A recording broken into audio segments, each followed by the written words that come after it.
So let's talk a little bit about the videotaping process itself. And what happens in green screen is I'll stand there and I will sort of, all of the green that's behind me is replaced by whatever I want people to see. So I may be pointing to something that's trying to illustrate a thought, and then I can turn over here. In essence, I can walk through whatever I'm demonstrating. I can get very close to and point to. I'm not just a talking head in the video. I can point right directly to what I'm trying to illustrate. So it's not like I'm a talking head in the corner and I'm going like this. I'm actually right there on the screen pointing directly to it. And we know from cognitive psychology that the closer you are to what you're trying to indicate, the less the cognitive load. So if two different things, higher cognitive load as you're trying to process both things. If you're one, right, if you can use green screen to integrate yourself into the picture, it reduces the cognitive load on whatever you're trying to teach. Did you know? To get used to the camera, begin filming in the middle of the script. Then go back to film the first part of the script. This can make you more comfortable in front of the camera and get better results. Barbara Oakley, Learning How to Learn.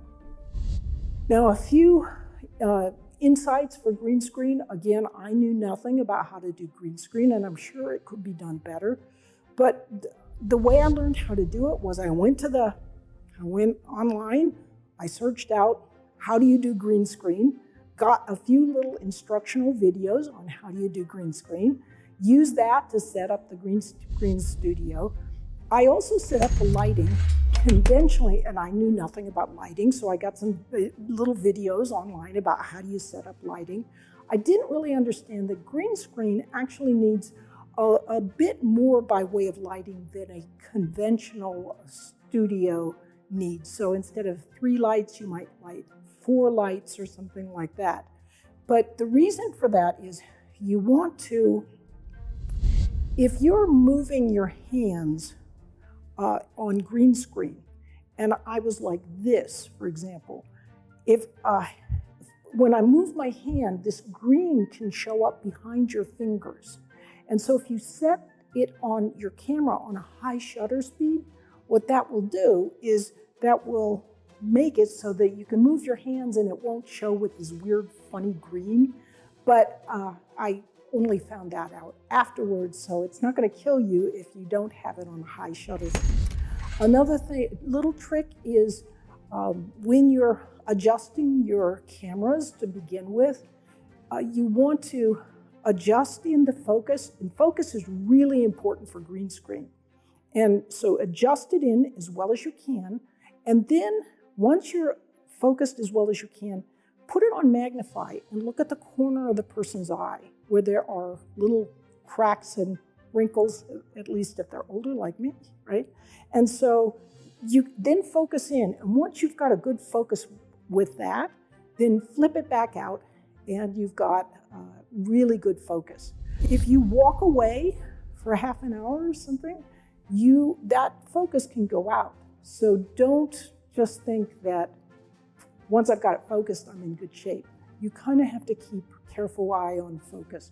And I'm talking about green screen because there's a lot of advantages for green screen, but if you don't want to do something like that, you can still create very good videos without the green screen. You can insert other videos in or insert other material in and make your imagery and your videos much more dynamic.